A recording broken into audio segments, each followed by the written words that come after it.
High বন্ধুরা, আমি নলিতা বলছি। বন্ধুরা, আজকের এই গল্পটি সম্পূর্ণ শুনলে তোমাদের ওটা আর স্থির থাকবে না।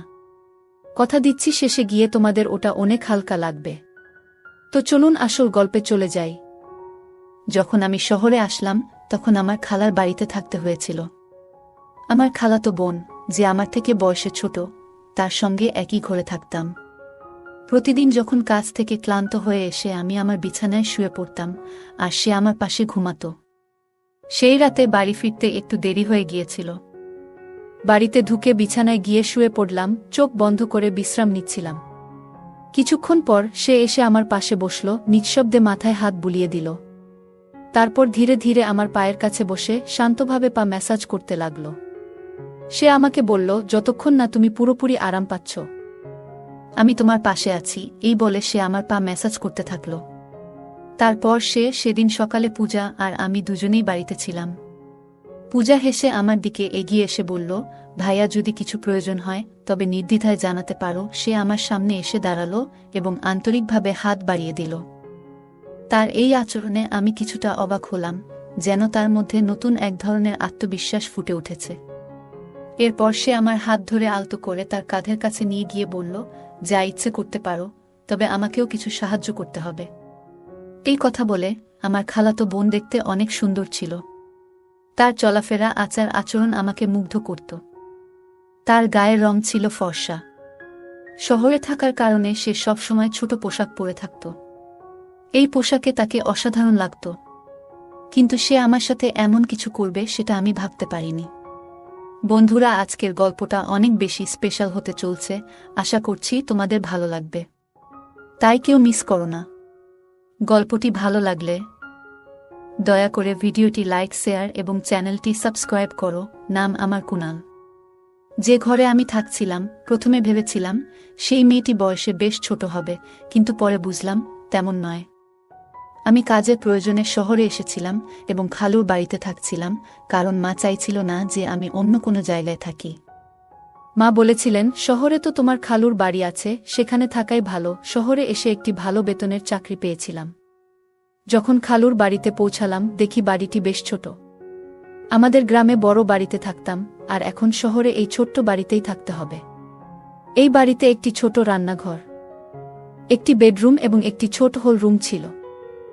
বাড়িতে খালু, খালা আর তাদের মেয়ে থাকত। খালু গ্রামের সবার কাছে বলতেন যে শহরে তার বড় বাড়ি আছে।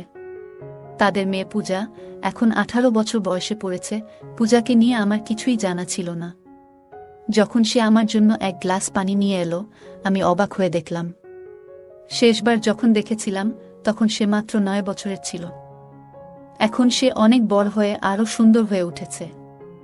আমি পানি খেলাম, এরপর খালা আমার জন্য কিছু নাশতা নিয়ে এলেন। আমার খালু আমাকে দেখে বেশ খুশি হয়েছিলেন, কারণ মা আগেই তাকে বলে রেখেছিলেন যে আমি কিছুদিন শহরে তাদের বাড়িতে থাকব।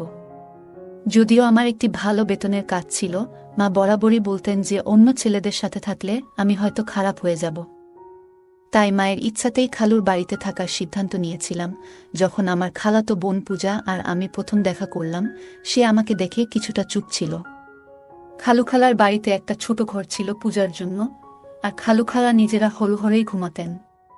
আমি খালুকে বলেছিলাম, মাঝে মাঝে আমার কাজ করতে করতে দেরি হয়ে যায়, তাই একটু আলাদা ঘরের দরকার। খালু বললেন, আমি যেন পূজার ঘরেই থাকি। পূজা কিছুদিনের জন্য হলে চলে গিয়েছিল, আর আমি তার ঘরে থাকছিলাম। কিন্তু কয়েকদিন পর পূজা বলল যে হলে তার ঘুম ঠিক মতো হচ্ছে না, তাই আবার ঘরে ফিরে আসলো। এরপর থেকে সে আমার পাশে ঘুমাতে লাগলো। পূজা দেখতে সুন্দর, আর তার বয়সও বাড়ছে। সেই রাতগুলোতে কখনো কখনো ঘুমের মধ্যে ভুল করে আমার হাত তার দিকে চলে যেত, কিন্তু আমি দ্রুত নিজের হাত সরিয়ে নিতাম। এরপর এক রাতে অনুভব করলাম সে যেন আমার পাশে আরও কাছে এসে শুয়ে আছে। ভেবেছিলাম হয়তো নিছকই কাকতালীয়, তবে এরপরের রাতগুলোতেও এমন অনুভূতি হচ্ছিল। খালুর বাড়িতে থাকতে থাকতে 20 দিন পার হয়ে গেছে, আর এই সময় পূজা আমার অনেক কাছের মানুষ হয়ে উঠেছে। আমরা মাঝে মাঝে অনেক রাত পর্যন্ত জেগে গল্প করতাম। আমরা বিভিন্ন বিষয় নিয়ে গল্প করতাম। আমার বিষয়ে জানার তার ভীষণ আগ্রহ ছিল, যা আমাকে বারবার ভাবিয়ে তুলছিল। সে সবসময় আমার কাছাকাছি থাকতে চাইত। মাঝে মাঝে খালা আমাদের গল্প করতে দেখতেন, কিন্তু তেমন কিছু বলতেন না। কারণ খালা আমাকে ভীষণ বিশ্বাস করতেন। এক রাতে আমি দেখি পূজা তার ফোনে কিছু দেখছে। কৌতূহলবশত আমি তার ফোনে উকি দিতে গিয়েছিলাম, কিন্তু সে সঙ্গে সঙ্গে ফোন বন্ধ করে দিল।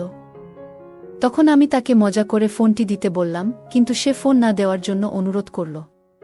আমি কিছু না বলে একদিকে ফিরে শুয়ে পড়লাম, কিন্তু কিছুক্ষণ পরে তাকে দেখি ঘুমিয়ে আছে। পূজার ফোনটি তার মাথার পাশে রাখা ছিল, তাই আমি আস্তে করে ফোনটি হাতে নেওয়ার চেষ্টা করলাম। সেই সময় পূজা পাশ ফিরল, আর আমার হাত তার উপর হালকা করে পড়ে গেল। আমি দেখি তার মুখে একটা মৃদু হাসি, যা দেখে বুঝতে পারলাম সে আসলে ঘুমায়নি। তাড়াতাড়ি ফোনটি হাতে নিয়ে খুলতে গিয়েছিলাম, কিন্তু ফোনটি লক ছিল। পূজা তখন হাসছিল, বুঝলাম হয়তো সে আগে থেকেই সব জানত। কিছুক্ষণ পর আমি চুপচাপ ঘুমিয়ে পড়লাম। এরপর কিছুদিন কেটে গেল, আর আমার মাসের বেতনও এসে গেল। খালুর বাড়িকে নিজের বাড়ির মতোই মনে করে পূজার জন্য একটি নতুন পোশাক, খালুর জন্য ফর্মাল পোশাক, আর খালার জন্য একটি সুন্দর শাড়ি কিনে বাড়ি ফিরলাম। আমি পূজার জন্য কিছু জিনিস কিনে নিয়ে আসলাম, যা দেখে খালা খুব খুশি হলেন। পূজা এখন আমার সঙ্গে আগের চেয়ে অনেক খোলামেলা কথা বলতে শুরু করেছিল। এমনই এক রাতে আমি পানি খেতে উঠে দেখি পূজা আমার পাশে নেই। ঘরের দরজাটাও খোলা ছিল। বাইরে গিয়ে দেখি রাত তখন 2টা বাজে। পূজা হলের পর্দা সরিয়ে কিছু দেখার চেষ্টা করছে। কৌতূহলবশত আমি তার পেছনে দাঁড়িয়ে দেখার চেষ্টা করলাম যে সে এত রাতে কি দেখছে। পূজার পাশেই দাঁড়ালাম, আর সামনের দৃশ্য দেখে তাকে আলতো করে পাশ ফিরিয়ে নিয়ে গিয়ে হাত ধরে ঘরে নিয়ে এলাম। আমি বললাম, পূজা, এটা ঠিক নয়। রাতে মা বাবার ব্যক্তিগত সময়ে উকি মারা মোটেই সঠিক নয়। পূজাকে এইভাবে দেখায় আমার একটু বিরক্ত লাগলো, আর সে দ্রুত ক্ষমা চেয়ে বলল, ভাইয়া, দয়া করে এই বিষয়টি নিয়ে কাউকে বলো না। আমি আর কখনো এমন কিছু করব না। আমি কিছু বুঝতে পারিনি। আসলেই পূজার ভুলটা হয়তো খুব বেশি ছিল না। খালু খালার মেয়েটা বড় হয়ে উঠেছে, আর তাদের এখন কিছুটা ব্যক্তিগত পরিসর দরকার। পরের দিন আমি খালুকে বললাম, খালু, এখন সময় এসেছে আপনি একটা বড় বাড়ি কেনার কথা ভাবেন। আমি খালুকে বললাম, এখন আমাদের পূজা বড় হচ্ছে, ওর নিজের একটা আলাদা ঘর দরকার, আর আপনাদেরও। বড় বাড়ি হলে সবার জন্য ভালো হবে। খালু বললেন, 3জন মানুষের জন্য বড় বাড়ির দরকার নেই। তুমি এসে চতুর্থ হয়েছ, কিন্তু আমাদের এখনো কোনো অসুবিধা হচ্ছে না। তাহলে বড় বাড়ির প্রয়োজন কেন? খালুর এ উত্তর শুনে আমার মুখটা একটু মলিন হয়ে গেল। ঠিক তখনই আমার ফোন বাজল। ফোনে মা ছিলেন। মা বললেন, আমি তোমাকে একটি মেয়ের ছবি পাঠিয়েছি, দেখো তো তোমার কেমন লাগে। আমি মাকে জানালাম, মেয়েটি দেখতে বেশ ভালো লেগেছে। মা এতে খুশি হয়ে জানালেন 20 দিনের মধ্যে বিয়ের ব্যবস্থা করবেন। 20 দিন পর আমার বিয়ে হয়ে গেল। কিছুদিনের ছুটি কাটিয়ে আমি আবার কাজের জন্য শহরে ফিরছিলাম। তখন মা বললেন, তোমার স্ত্রীকে সঙ্গে নিয়ে যাও। এরপর আমি আমার বউ তানিয়াকে নিয়ে শহরে চলে এলাম। প্রথমে আমরা খালুর বাড়িতেই উঠলাম। পূজা তখন তার ঘর ছেড়ে বাবা মায়ের সঙ্গে হোলঘরে ঘুমাত, আর আমাদের ঘরটি আমার আর তানিয়ার জন্য ছেড়ে দিল। তানিয়াকে নিয়ে শহরে আসার 3য় দিন পার হচ্ছিল। এরপর হঠাৎ এক রাতে কিছু অপ্রত্যাশিত ঘটনা ঘটল।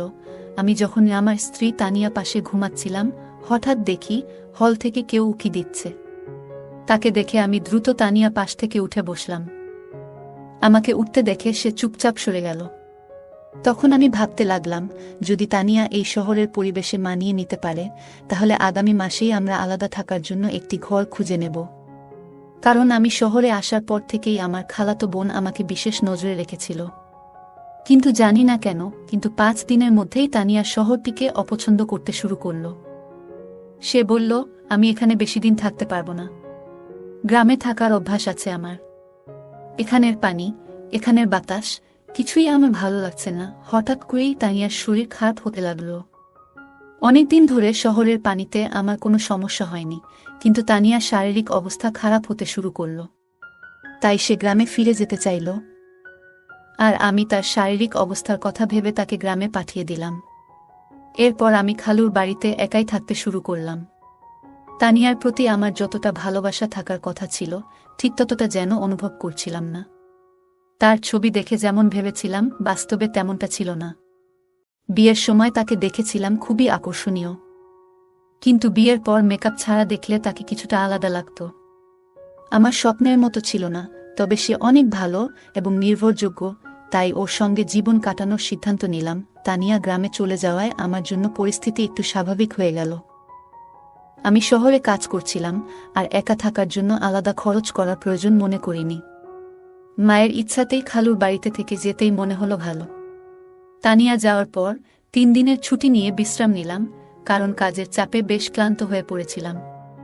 ছুটির দিন সকালে খালু তার কাজে বেরিয়ে গেলেন, আর খালাও প্রতিদিনের মতো তার অফিসে চলে গেলেন। সেদিন সকালে পূজা আর আমি দুজনেই বাড়িতে ছিলাম। নাস্তা করার পর আমি আমার ল্যাপটপ নিতে শোবার ঘরে যাচ্ছিলাম। ঘরের দরজায় কোনো কপাট ছিল না, তাই দরজা সবসময় একটু খোলা থাকত। সেদিন আমি খোলা দরজার ফাঁক দিয়ে দেখলাম পূজা নিজের পোশাক পরিবর্তন করছে।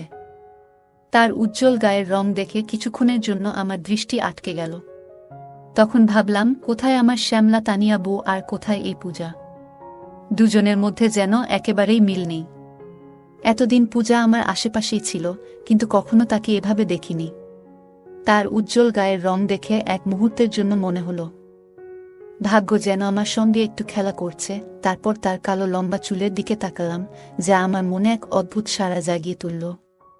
কিছুক্ষণ পর আমি যখন ঘর থেকে বের হলাম, তখনও তাকে দেখছিলাম, আর মনে হচ্ছিল সে সত্যিই অসাধারণ সুন্দর। খালা সাধারণ মধ্যবিত্ত হলেও পূজার সৌন্দর্য যেন তাকে আরও আকর্ষণীয় করে তুলেছিল।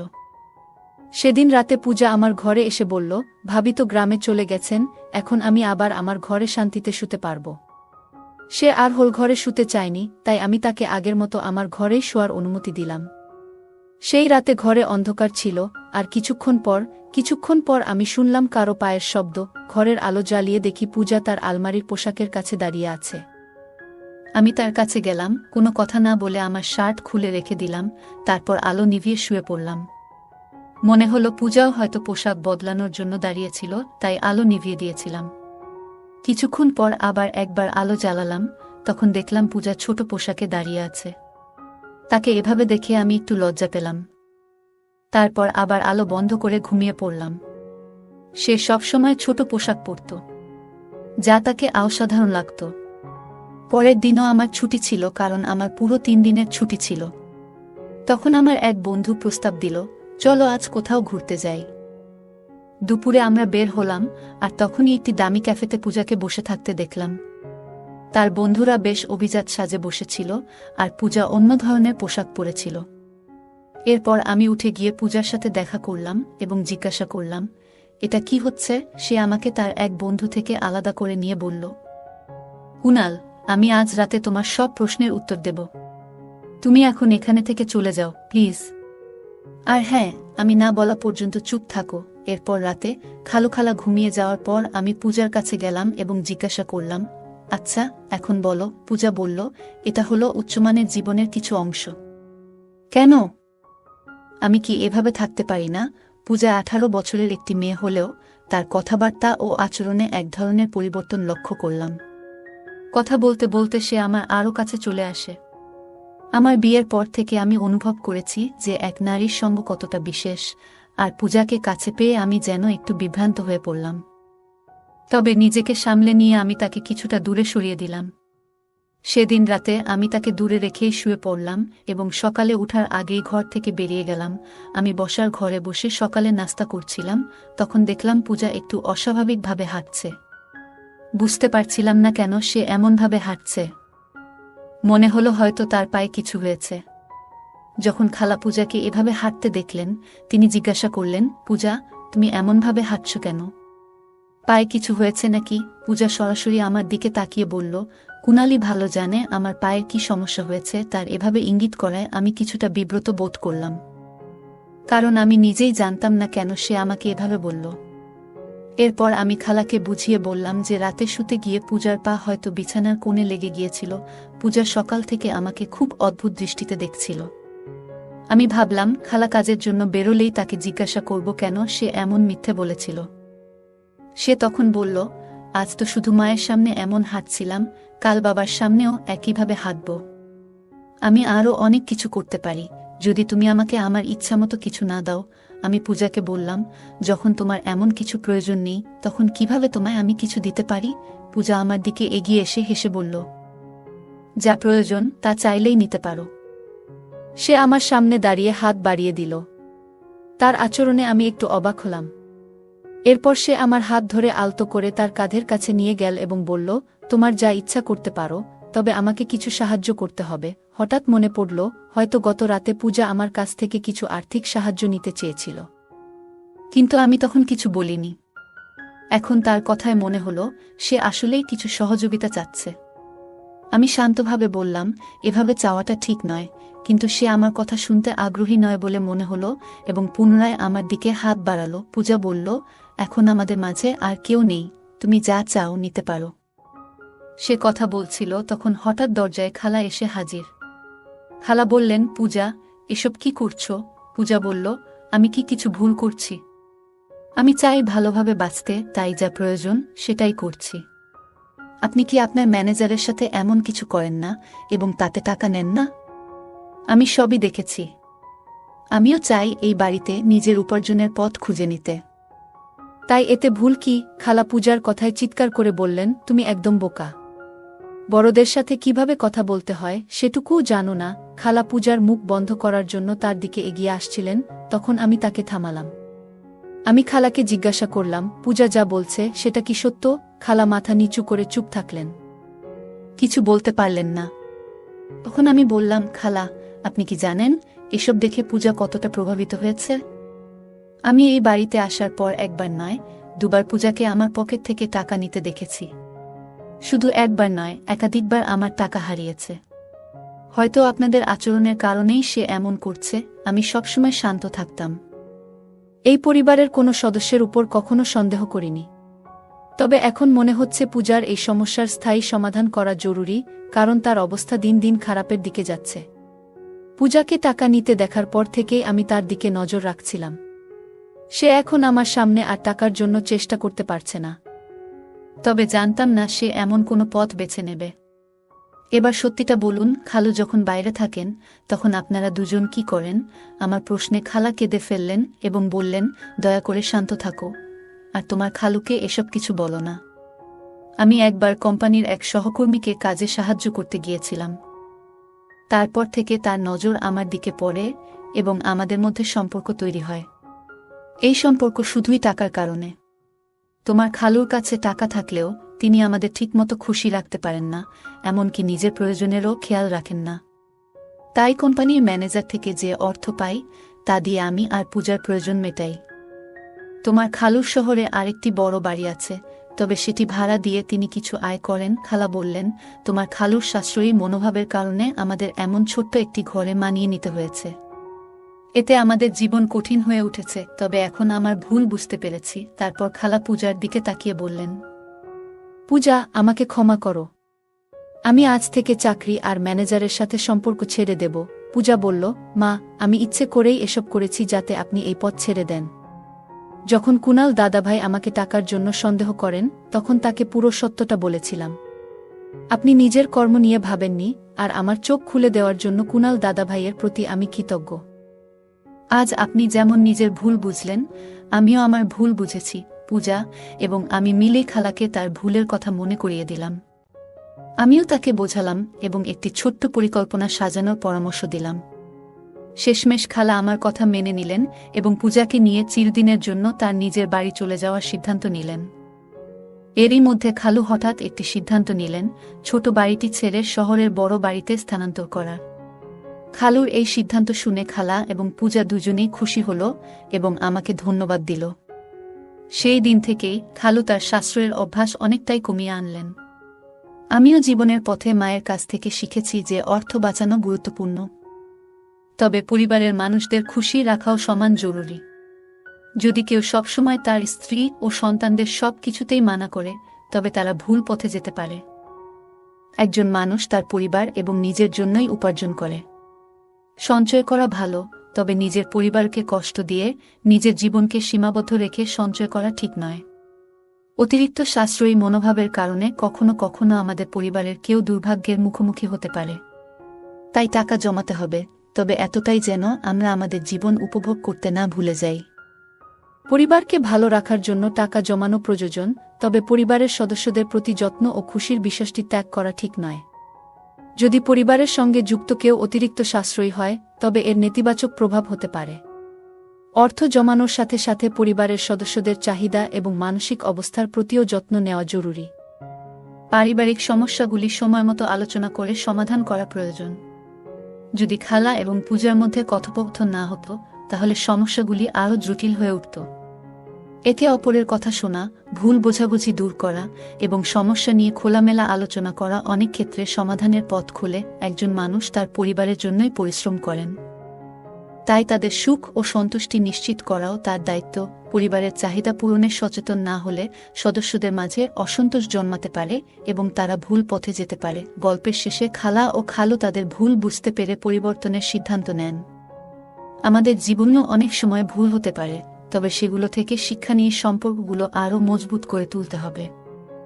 গল্পটি আমাদের শেখায় সমস্যাগ্রস্ত কাউকে সহানুভূতির সাথে বোঝানো এবং সঠিক পথে নিয়ে আসা একজন ভালো মানুষের বৈশিষ্ট্য। বন্ধুরা, যদি এই গল্পটি ভালো লেগে থাকে তাহলে দয়া করে ভিডিওটি লাইক করুন এবং আমাদের চ্যানেলটি সাবস্ক্রাইব করুন। পাশে থাকা বেল আইকনটি প্রেস করুন যাতে করে আমরা যখনই নতুন ভিডিও আপলোড করি তার নোটিফিকেশন সবার আগে আপনার কাছে পৌঁছে যায়। ধন্যবাদ, দেখা হবে আমাদের পরবর্তী ভিডিওতে।